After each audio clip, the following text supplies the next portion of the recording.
Fire Life.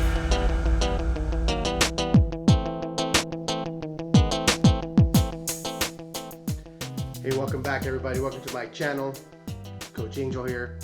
And today we're going to talk about the FIRE movement. Okay, FIRE. This is the FIRELife Financial channel.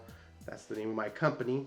And it's all about financial independence and retire early. So the FIRE movement is becoming very popular nowadays, especially with things like the recession, since the recession of 2008, but even more so now with the pandemic. And people are starting to understand that you have to be thinking long term. You have to be thinking strategically. I mean, let's face it, most of us have 9-to-5 jobs or working for some employer, and things like the pandemic now, you're starting to see how we are just a commodity. We're just a number to most of these big corporations, and they're sitting fat and happy making money. But the reality is a lot of us are just slaves. We're slaves to the jobs that we work for. And at the first sign of trouble, we the working class, we're the first to go. So it's a poor man's game. So you want to try to get out of that, and you want to be free, because free, and when I say free, I mean I'm talking about financially free, where you don't have to work if you don't want to. And I think that should be the goal of all of us, that we work because we get to, because we want to, not because we have to. So we're going to talk a little bit about the FIRE movement and kind of what FIRE means, what the traditional meaning of FIRE is, and then there's some variations, but there's some key important factors of FIRE, and you want to make sure that if you want to live on FIRE or get to your FIRE situation, or your FIRE life, then that's what you need to understand, especially how much money are you going to need to live and survive without having to work again if you don't have to, or if you don't want to. So there's some key resources, and really the FIRE movement kind of kicked off again after the Great Recession 2008. It was a book that came out, Your Money, Your Life by Vicki Robbin. And basically what she talks about is just living a simple life, right? Avoiding consumerism and stuff like that, and having investments that are making you money, especially passive income and things like that. So it was very popular. It took off, and then there was another book came out that really took off as well, Early Retirement Extreme by Jacob Lund Fisker. So both good resources, definitely want to check those out. And then you have some of the other financial gurus that have been teaching stuff. Obviously Dave Ramsey doing it a lot longer. He was doing FIRE before FIRE was cool. But so Dave Ramsey, Mr. Money Mustache, great blog, definitely check him out. The Frugal Woods as well, the Minimalist, is just learning to declutter and learning to just live very contently, very fulfilled, meaningful life. And it's not about getting rid of everything. It's about just only finding things that bring you value, that bring you that make you feel good, and that you actually are going to use, not just having a bunch of junk, right? And then there's another blog, Financial Freedom. So definitely want to check out some of these resources just to get you started in thinking about FIRE, right?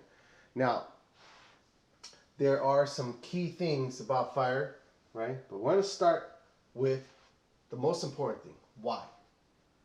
I think with almost anything, I don't know, if you're starting a business or you're just in your life in general, why? Why are you here? What are you doing? Why are you doing? Why do we do what we do, right? So you want to start with why. Why do you want to achieve FIRE? Why do you want to live a FIRE life? Why do you want to be on FIRE? And most people might say, oh, it's because I hate my job. I don't want to work for them anymore. That's not a good reason why, okay?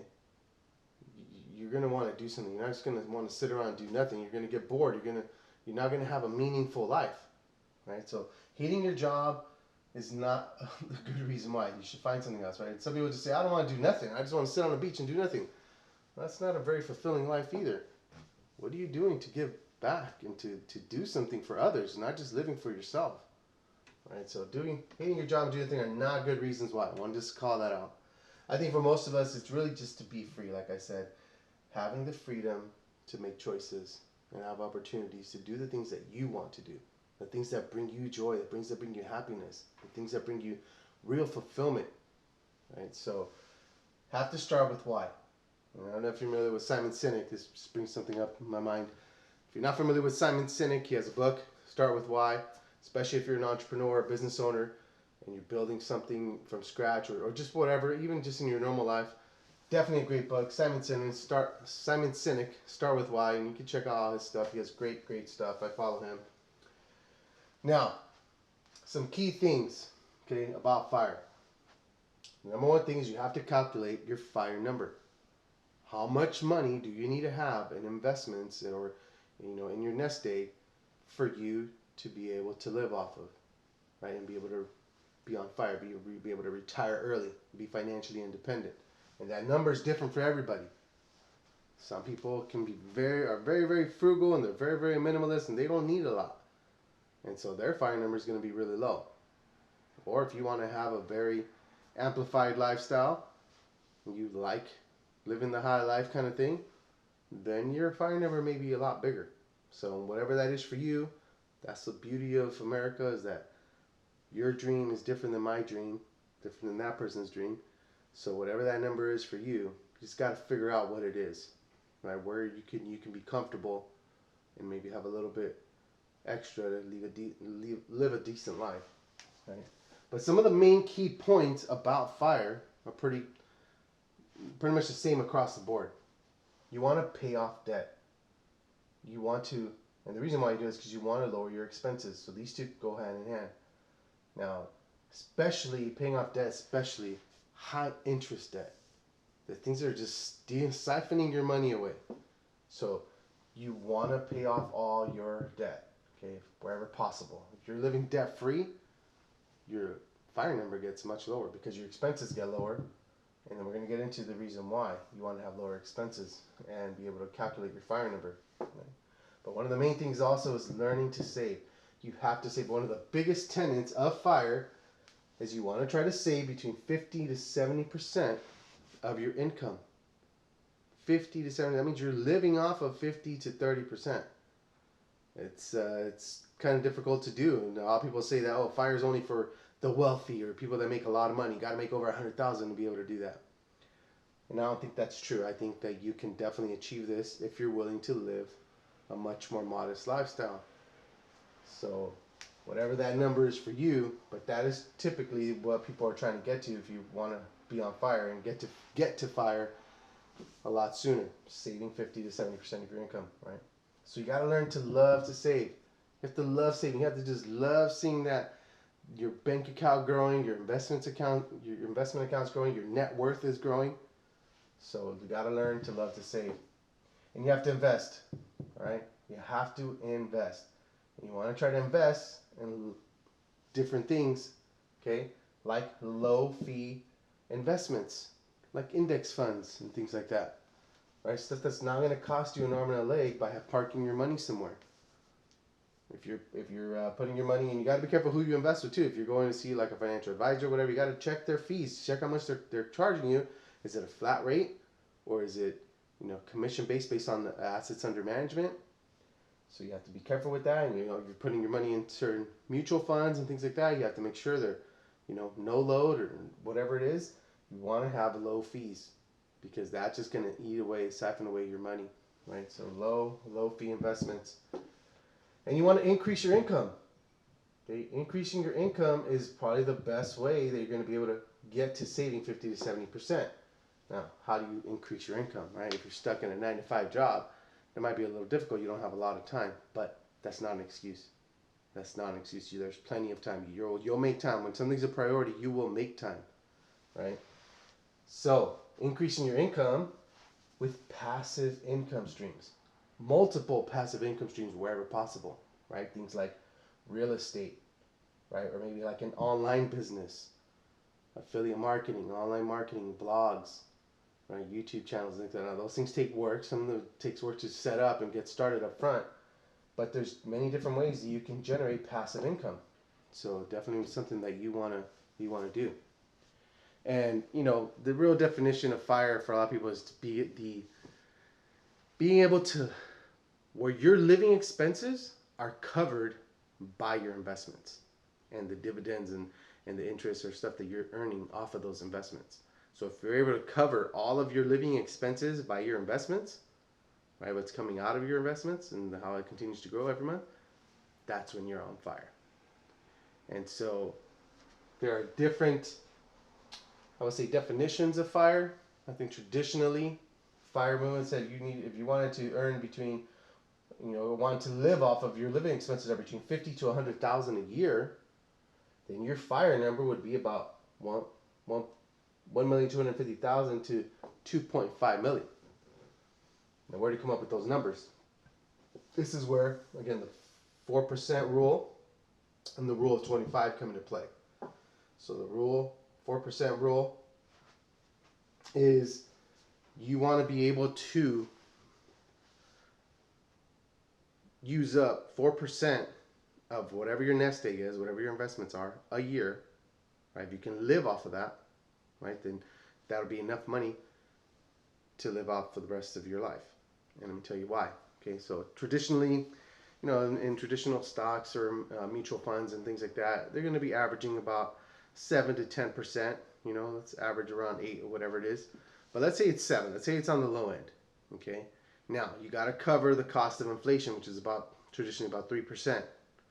So if you can withdraw 4% from your investments every year, then it will still continue to grow. There'll be enough in there to cover inflation, that extra 3%.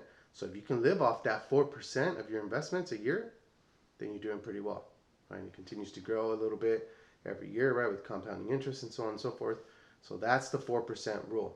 If you can, there's a lot of different ways that you can use the 4% rule, but traditionally that's how it is. If you can withdraw 4% from your investments every year, then you're doing pretty good. You should have enough to last you through retirement, at least for 25 to 35 years. Another thing, the rule of 25. What's the rule of 25? The rule of 25 basically says that you want to have, and this is again leading to how you calculate your FIRE number, you want to have 25 times whatever your expenses are per year. So let's do some simple math. So let's say you need $100 of expenses a month, right? For a year, that'd be $1,200. So 1,200 times 25 is about $30,000. So if you want to cover that $100 expense per month, you need about $30,000 saved up. That's a pretty big difference, right? It's 25 times, right, for the year. So let's take some big numbers. So if you have $40,000 of expenses per month, per year, you need $1 million. 25 times, right? You need $1 million in investments. So that is where we get these big numbers from, right? And again, that number could be different for everybody. And there's different definitions of FIRE. So again, this is traditionally 50 to 100,000 of expenses. You're going to need about 1.25 to 2.5 million. But then there's the fat FIRE. People that want to have a little bit extra, right? They like living a little bit of a better life. So let's say they're going to need about 100 to 200,000 of expenses a year. Then you're going to need about $2.5 to $5 million in investments. So that's a pretty big number there. 2.5 to 5 million. A lot of people can't see past that. There's no way I'll ever get to that. Definitely is possible. Obviously, there's people making a lot more money. There's people making that much in a year, right? So, but this is where you have multiple income streams. You have multiple income streams, this number starts to look a lot better, right? Especially if it's maybe just a net worth too, right? Maybe it's not necessarily cash sitting in investments or in an account somewhere. Maybe it could be property, right? Real estate. Right? You start to generate that whenever you need to liquidate one, then you can. Or if that's making you the passive income, and you don't have to sell it, that's just going to continue to pay out for as long as you have that property. So it's something to think about. And then you have lean FIRE. Well, lean FIRE is someone who's living pretty frugally, right? Very minimal, $10,000 to $50,000 a year of expenses. So with that, you're only going to need about $250,000 to $1.25 million in investments, right? Net worth. So depending on what kind of lifestyle you want to live, will determine your FIRE number, right? What does that mean for you? And again, it could be very different across the board, especially if you're living in different areas of the country. You live in, places that's really expensive, like California, New York, Miami, Washington, things like that, Chicago. It's going to be a lot different for you. You're going to need a lot more money, probably. Or if you're living, somewhere in the Midwest, right? Or you want to retire somewhere in another country that maybe the cost of living is really low, and let's say you want to go to some socialist country or something, whatever that is for you, and they cover medical and everything else, then that's something that you don't have to worry about. But still, you're going to be paying. You got to be careful with how much you're paying and what your living expenses are, depending on where you want to live. And another thing you want to think about is taxes, because while you may have a bunch of money in taxes, as you start pulling out, you're going to be taxed on that. So you got to be thinking about those things, right? You want to try to set up tax-free, wherever possible, tax-free investments, right? Things like a Roth, right? Roth 401ks and Roth IRAs, or whole life insurance, or different types of life insurance that can create a lot of income, tax-free income, right? Laser funds and infinite banking, concept funds, and things like that. So wherever you can have tax-free investments, you're in a lot better shape, because the likelihood that taxes are going to go up is very high. So you have something you want to be thinking about. So that is FIRE, financial independence to retire early, right? And that's what the FIRE movement's all about. You definitely want to be thinking about frugality, about minimalism, lowering those expenses as much as possible. Because if you can learn to live without, and learn to just live a very simple life, very, very modest life, then your cost of living goes down. Your FIRE number goes down. And you can retire a lot earlier. It's something to think about, especially if you're a millennial, right? You're in your 30s. Right now is the time. Let's say you're even younger than that, you're in your 20s. If you really start to live a very good, modest life, and you can save that 50 to 75% of your income, you can retire by the time you're 35, 40 years old. You don't have to work till you're 65. I mean, let's face it. That 65 number, I mean, that came out right after, World War II, right? Franklin does it with the Green Deal, right? The New Deal. It was a number back then, I think the average age, right, the average lifespan was only like 61. So going to 65, the government thought that, people aren't going to live that long. Social Security will be able to cover it. We should be fine. But guess what? Our modern day, with health and everything else that we have, people are living a lot longer. So you really want to be working till you're 65? And then you're going to have another 25, 30 years left? No, let's try to reduce that. Let's have a much longer, nice life and try to get out of the rat race as fast as possible and be able to enjoy life while we're young, while we have energy, while we have all these fun things that we want to do, travel and whatnot. So, and again, if you want to travel and you want to have a better, bigger lifestyle, your FIRE number is going to be a lot higher than if you just want to sit back and relax and not do much. So, something to think about. So with that, again, my name is Angel. I do financial coaching, one-on-one financial coaching. Also help people with their life coaching. This is a lot of the stuff that we focus on with our company and our clients. We want to try to teach people how to get out of debt, how to lower their expenses, how to generate income. So there's many different things that we can help you with. And we're here to help. So if you want to reach out, you need some help, reach out to me. firelifefinancial@gmail.com or theenlightenedcoach@gmail.com. I want to help you. Whatever it is that you're struggling with on your life, your personal life and things like that, or if you just with your finances, if you want to learn how to get out of debt and live a FIRE life, we're here to help. So with that, thank you very much. Remember to subscribe to my channel, hit that like button on this video, and share it wherever possible. Hit on those notification bells so you can get notified whenever we post new stuff. Thank you very much. Have a great one. FIRE Life.